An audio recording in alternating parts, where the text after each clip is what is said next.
Hi, welcome to mediatorpodcast.com, a podcast and video series about mediation, negotiation, and collaboration. My name is Melissa Gragg, and I'm a valuation expert and divorce mediator in St. Louis, Missouri. Today, we're talking about premarital agreements and protecting your assets before your second marriage or really any marriage with Susan Myres.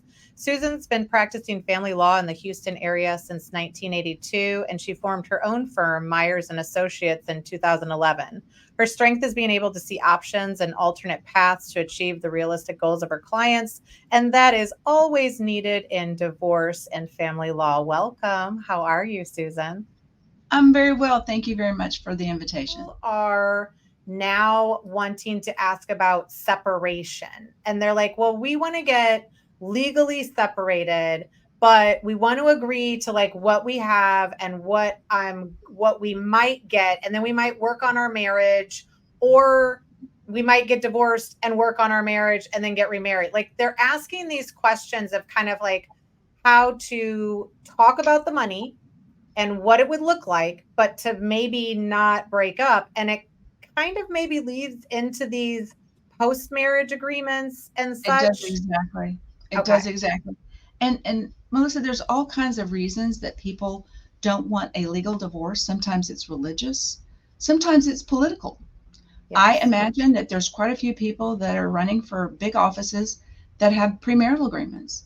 And there's probably some postmarital discussions about if that happens, then I get this. And that's my expectation. I have no inside track on that.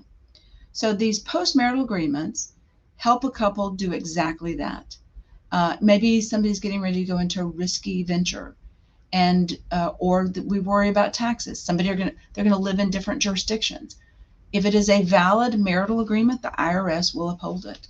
They may, well, right now we have not enough workers to drill down on them, but that we have an opinion from the Internal Revenue Service that a valid premarital agreement, if it adjusts how we're doing income, that can adjust how they do taxes. So if I'm in Texas and we have no income tax, but you're in Illinois and you've got income tax, that big income tax generating asset, push it down to Texas or whatever makes sense when you look at it. And you can do those in a post-marital agreement. I don't have a lot of knowledge about what each jurisdiction has. I've got a lot of knowledge about premarital agreements across the country, but California has separation agreements. It's a term that we don't use in Texas. We call them post-marital agreements.